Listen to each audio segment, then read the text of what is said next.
Welcome to the Consulting Leaders Podcast, where we talk about the business of consulting. Whether you're looking to grow your practice or learn from the stories of leaders in consulting, you're in the right place. I'm your host, Guillaume Jouvencel, ex-PwC and co-founder of GHA Marketing. Join me as I interview the best consultants in their niche. Let's get on with the show.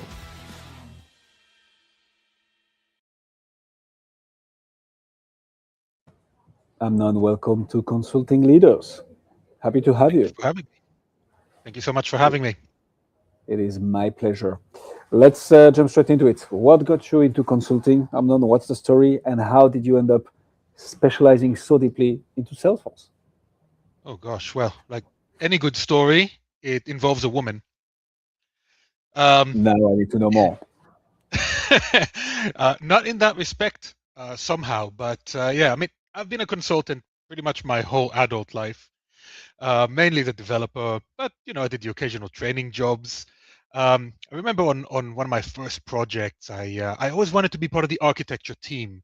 They were uh, there were these people who were in another room that we never met, and they were doing the architecture. And as a developer, you never got to interact with them. They were kind of sitting in their ivory tower, but their decisions made a lot of impact on the rest of the team and how we had to do our jobs. And it always kind of interested me, but I never really got the chance to get deeper into that team. I was 20 something and still very young, but somehow I managed after a long enough time. About 14 years ago, I thought I left consulting for good. I took a job at a small staffing firm in London. They happened to be using Salesforce, a platform that I never used before. And yeah, I mean, I even found an old email of mine from 2009 where I was recommending someone not to specialize in it because I just didn't like the look of it back then. It's funny when I think about it now. But they were using a system that didn't really integrate into their Salesforce org. And one day I went to the director and I offered to build him an app that sits natively on that platform. So he looked me in the eyes and said, whatever you do, absolutely not. So naturally, I did it anyway over the weekend. And that's kind of how I got into the Salesforce ecosystem. A few years after that, I was looking and frankly struggling to find a new job. Everyone I was speaking to were asking for certifications. They were asking me architectural questions, and it was all very niche, and I felt like I was really struggling. I knew that I had to upskill. Eventually, I got a job with a small consulting firm. They took me on as a solutions architect, and I took that as an opportunity to really invest a lot of time into developing into that role. Over a couple of years, I studied very hard. I did about a dozen or so certifications. I became a community speaker. I was contributing to the online forums. And the best part of it is that I was able to bring just a little bit of my own personal flair into it. If you look me up, I was doing musical presentations about technical topics. Doing songs to Frozen or Michael Jackson, and it really helped me connect with the people behind the ecosystem rather than just the technology. One of those people was a woman named Gemma Blezod. Uh, Gemma was entirely dedicated to the craft of architecture. That was her mission. That was her goal in life, to train other people to become architects, to bring them up. More than that, she didn't think that you had to be a developer to come from that ultra technical background in order to be an architect. That the design and the understanding of a business and the people are just as important. I mean, from my perspective, I was a very technical person, and we got to work together, and we learned a lot from one another. She set up the Architect Club about the same time when I set up my own application, my own software company. But she still called on me to help as a technical resource every now and again when she needed it. So we got to work together quite a bit. And I'd like to say that we learned quite a lot from one another until a few years ago when, unfortunately, Gemma was diagnosed with terminal cancer, and she needed someone to help run the company in her stead, so she could take some time off. Um, One day on the train back from a client site, she asked me if I'd be willing to take on that role. And I said yes. And since then, I've been forever in consulting again. That is a beautiful story involving a woman. Well, not for the ends, but Maybe not beautiful, but exactly. That's what tends to happen sometimes. So, what's the problem that you solve now, Amnon? What is it that you help people achieve? well, I think it's no big secret that over the last few years, we've been facing quite a lot of instability, both economical, political, and it is on a global scale. But in the UK, we've had some very specific effects. If you ask me, the two most important things that have been happening here is first of all, costs are higher. Whether that's human resources, the cost of employment, or the cost of everything else. Every service that we use has jumped up in price. But in addition to that, red tape is just everywhere now. You can't do anything without encountering new government legislation restricting what you can and cannot do. In fact, in a few hours, we're going to have some new policies coming into effect in the UK that are going to affect one of my specialist areas, which is the staffing industry, and are going to apply a lot of pressure. We also have the rail industry in the UK undergoing a complete transformation with nationalization. And these kind of policies, they're not going to generate revenue for the businesses behind them, but they are going to cost them a lot more time, therefore, human resources.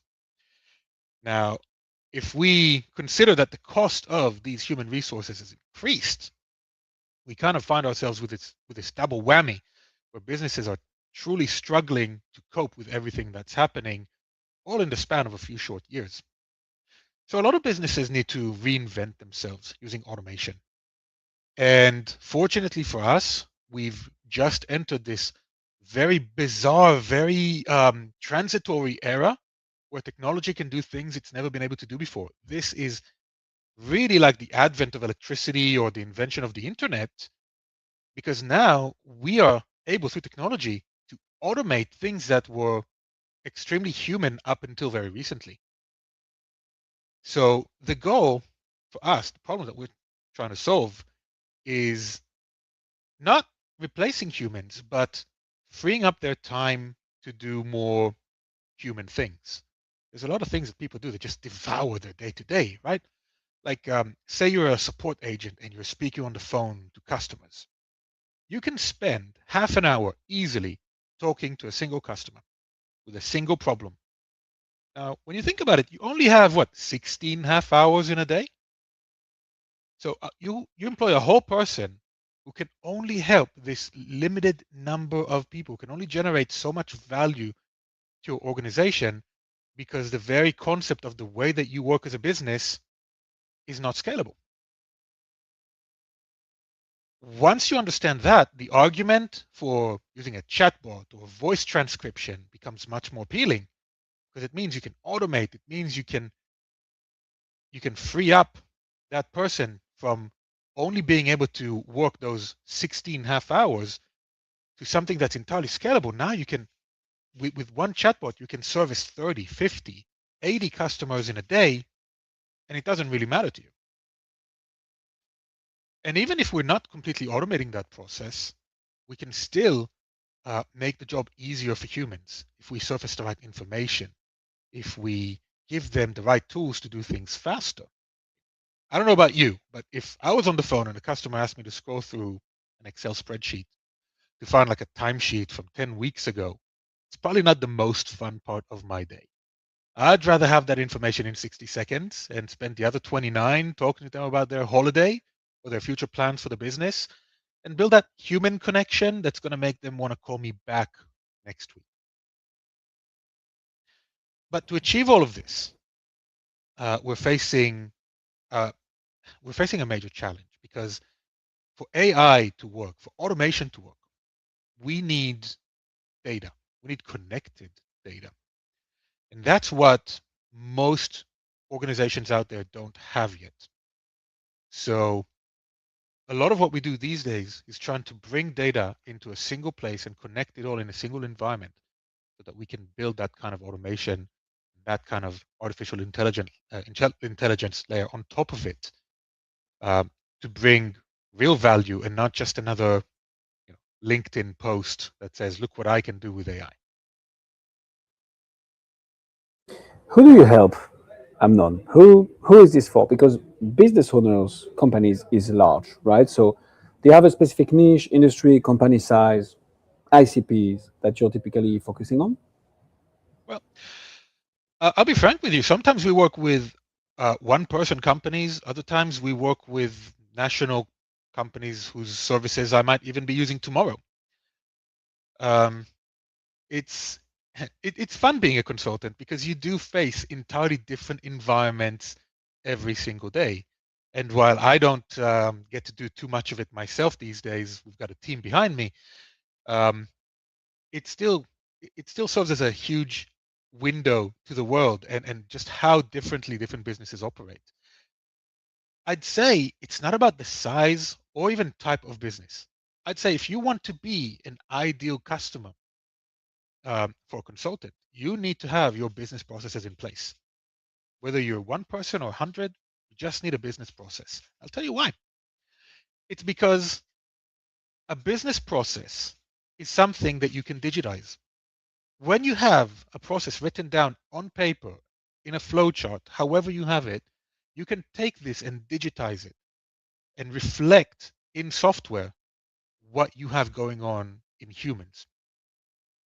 A lot of the time, companies have their processes in people's heads. Every person does whatever it is they want. Every person does things slightly differently, and maybe there's a manager who thinks they have a process, but really, if it's not written down, then it's not being enforced.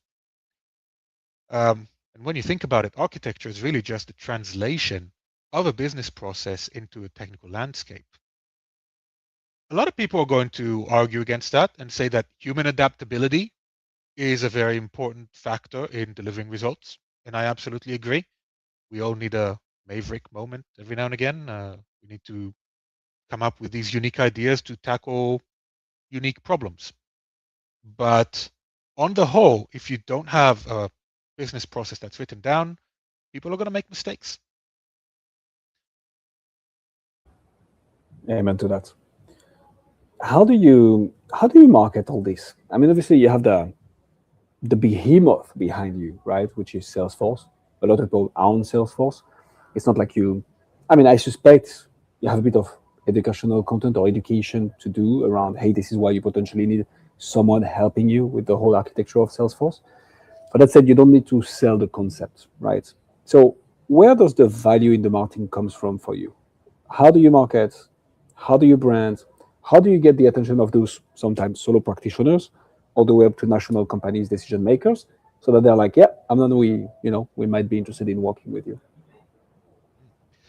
So I think Salesforce is a bit unique in that respect because Salesforce built an ecosystem that's more than just the software; it's also the people and the community. Um, Gemma did very well by embedding herself as a community leader, and she had a lot of connections that came through those channels. She was everywhere. You couldn't write the word Salesforce without encountering some of her content on the internet, in in-person events.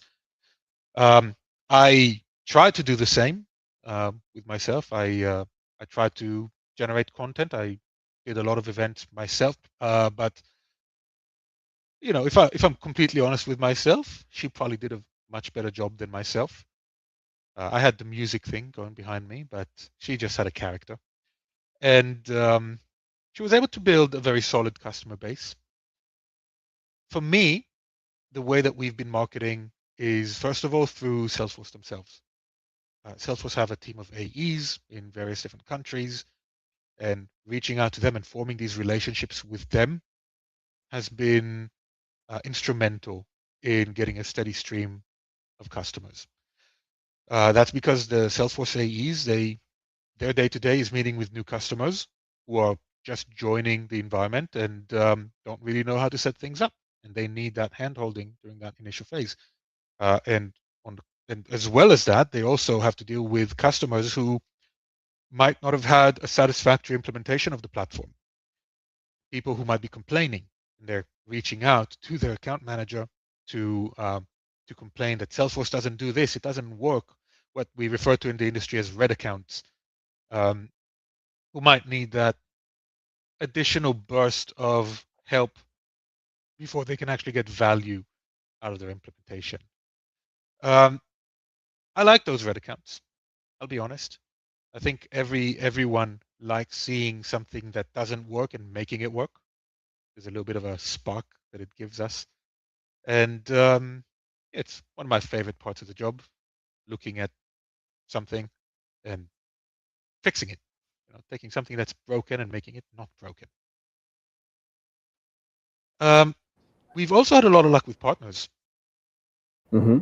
Especially when it comes to software vendors. Salesforce has a large software ecosystem. I myself has a software company in that ecosystem as well. And partnering up with them also is another channel for new customers to be introduced to our services. It also helps when we have certain expertise in different industries and different products. So it's so good to be in such a position. I mean, it comes with challenges, obviously. I'm sure, but it's so good when you can have a steady flow of inbound leads who already know what they want, who already made the decision, and they just need help with taking the next steps. How do you, when that doesn't necessarily happen though, how do you sell, Amnon? How do you take someone from, these inbound leads, this Salesforce brought in opportunity or others, and you manage to get them into a first conversation, a second conversation, a sales conversation, an SOW, a letter of engagement? How does sales motion look like for you? Well, I guess it really depends on the customer. If we do have a salesperson whose job it is to chase, and I understand the value of chasing. I understand the value of educating the market and being seen everywhere. And I myself am just not that type. I feel bad if I'm chasing a customer more than once because I feel like I'm harassing them. I don't I don't like doing that. Instead, for me, it's much more about the value that we can bring. So say we have a customer who wanted something very explicit and very small, very fenced. Um, you have to use that as an opportunity to show them how much more value they can get if they were willing to speak to you a bit longer. And that sometimes means investigating the business, investigating their environment. While you're there looking at one thing, always keep in mind that things can be better for them. Uh, you can look at one of the projects that I recently did was some training around a particular feature for a customer environment. And while I was writing that training, I came up with insights. Listen, if you make this change, you can get that much more benefit from this feature. And it doesn't have to be us that do it. I mean, happy to if you want it, but you can do it yourselves. You can call on anyone else. This is just a recommendation. And I think that this level of honesty goes a long way. And as they say, it has to be part of a balanced diet. Chasing is good. Cold calling has its place. Marketing has its place, but also having that person that people feel they can genuinely reach out to if they have a genuine problem also has its place in the field of sales. There are so many things I want to double down on and follow up on here. I've been trained in the money is in the follow up school, so I understand and especially because for B2B coaches and consultants, brand is so critical, right? You cannot allow your brand to be tarnished. And so you're very conscious about each and every move that you make, especially when it comes to business development. I get it. And it can make sense. I'm also very thoughtful of the fact that you're just sometimes not number one priority for your prospects, and they will just forget, and they will receive. I mean, I'm currently staying at the client's office, and he was like, so we acquired this client. Now it's a partner. We've been working together for 2 years, but with cold outreach, cold email, with a couple of follow-ups. And he was just recently showing me, look at my mailbox. Every minute, literally every minute, he receives a cold outreach via email. And it's like, when you understand that, especially when you start, aiming for the bigger firms, obviously decision makers are solicited everywhere. Sometimes it's just that maybe the follow-up has been buried somewhere in the mailbox, and it could be okay to follow up. I respect the position. It makes sense. It's just a nuance that I wanted to bring also for consultants listening to us who maybe don't have as many opportunities and leads as you get, Amnon. Following up, if done properly, can bring some value. The other thing, though, that I agree a lot with you is giving the knowledge away for free, giving the recommendation, and selling the implementation. Obviously, in strategy, you want to adapt that a bit because the knowledge is in the strategy. I think information is a commodity, selection and curation still has a lot of value. But especially when you provide a service like the one you're providing, Amnon, and thinking of ourselves as well, the people who would do it by themselves, if they had all the information, wouldn't buy from you anyways in the first place, probably. So you might as well just send them all the information for free, get them to get results on their own, and then come back and be like, this is actually great. I'm too busy to do it by myself now. Let's discuss again. Might cost you some wins in the short term, but definitely worthwhile in the long term. So I like this thing around. Here's my recommendation. Here's what you should do. Feel free to work with us or not. How do you retain Amnon? Because I understand the marketing and the sales engine, which is pretty well oiled and that I like a lot. Growth for consultants is also in the retention, right? So whilst the question is not how do you milk client as much as possible, how do you keep on providing value so that you can keep on working together with the client? How do you do that? I think that's actually a very valuable question for consulting in general. A lot of people see consulting as short and temporary gigs.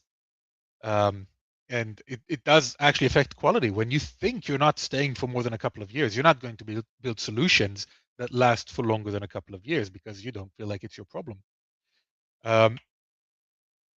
When it comes to retaining customers, the key value for me is personal responsibility.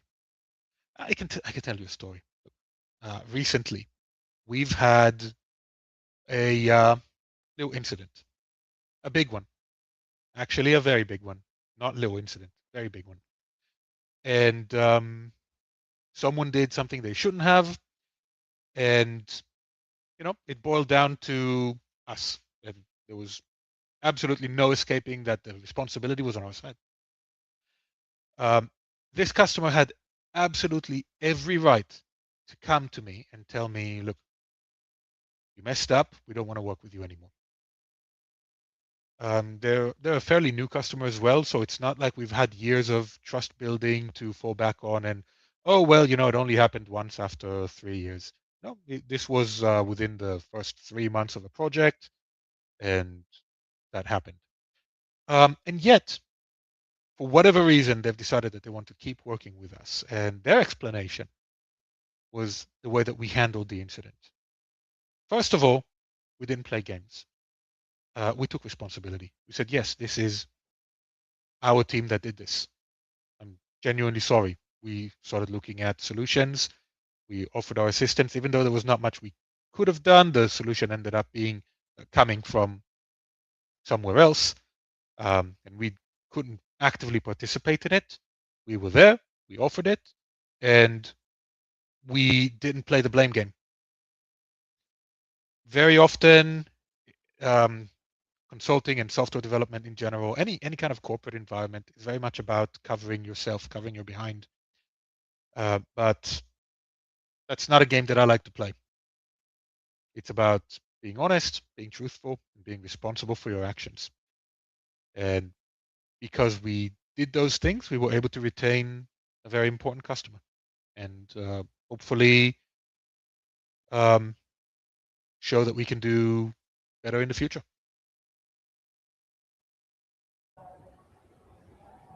Amen to that as well. Gotta respect.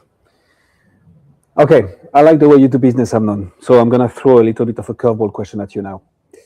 What's your number one challenge? What's the one nut that you're trying to crack that once you crack, you're gonna take the whole thing to the next level? What would that be for you? Well, like I said, we're living in very interesting times right now. And if you ask me, AI is reshaping the industry as a whole. I mean, I've never asked, how old are you exactly? If you're happy to say. I'm happy to say. Do you want to try and give it a guess, Amnon? 25. No. That's the safe one. I'm 30. I'm 30. 30. Okay. Yeah.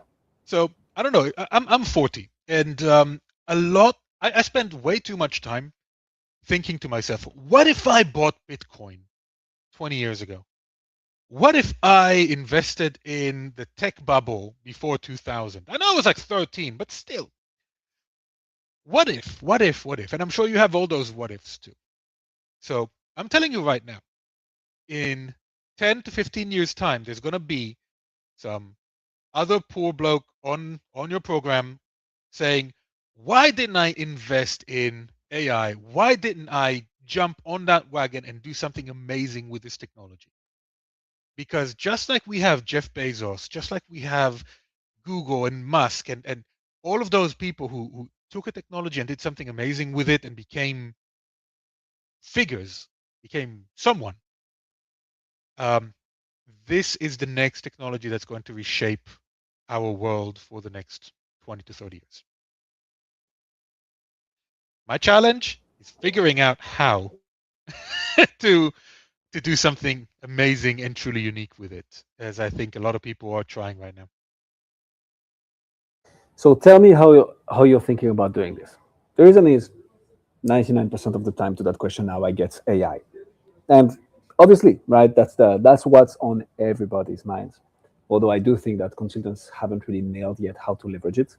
So how are you thinking about it? And it's not to put you on the spot, Amnon, right? It's more to understand how you're thinking about it. And there will be other consultants faced with the same challenge, very certainly listening to us. And it's always interesting to hear from your peers how they think about the challenge that you're facing yourself. So you share whatever you feel comfortable sharing, but how are you considering using it for you? So we have recently released an AI agent ourselves. And one of my design methodologies there is, you might be familiar with the meme, in Soviet Russia, we do something backwards happens. And I try to do the same. I try to look at what other people are doing and say, what if this was reversed? What if people didn't use AI as a chatbot? What if AI used people as a chatbot? And we start designing features around that kind of methodology, around bots reaching out to people instead of people reaching out to bots. Bots being humans, putting the bots in the humans' shoes, basically. That's something that I think we've done that was pretty unique, and it's given us some very interesting insights and results. I like that. We had a mastermind session around this with other consultants, and one of the members shared something interesting, which was, so he's a sales coach and consultant, and he was like, I need to be very careful with letting an AI do the coaching. And so the way he's using it right now is he's still the one, hosting the session in front of the 200s. He's in the mortgage industry. Obviously, speaking, giving the whole training for like 2 days. And then he tells all the mortgage sellers,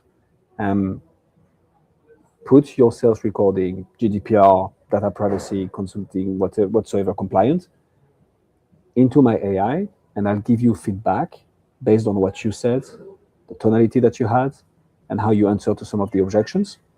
So like the actual session, the actual training, the actual consultation is still human and in person, but the one-on-one session. Obviously, there is a higher tier where it's the real person, but like a group of 200 people, the one-on-one sessions would be with the AI bots. Again, I don't know if that's perfect. I don't know if that's the way to go, but that's an interesting use case of like implementing it without removing completely the human part of it, which is obviously what we care about a lot as consultants. Other side of the coin, what do you see as the biggest opportunity in your space? Amnon, what are you looking forward to work on? And you cannot answer AI to this one. Oh, really? Right. Well, biggest opportunity to work on. That's a good one. You know, I am sitting in this position, working in two separate businesses. We're in two very different hats. I need to, on the one hand, I've got a software company. On the other hand, I've got a consulting company.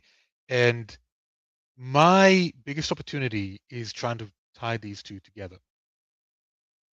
There is a lot to be said, not just in terms of sharing resources between companies and sharing customers between companies, but also sharing ideas and insights.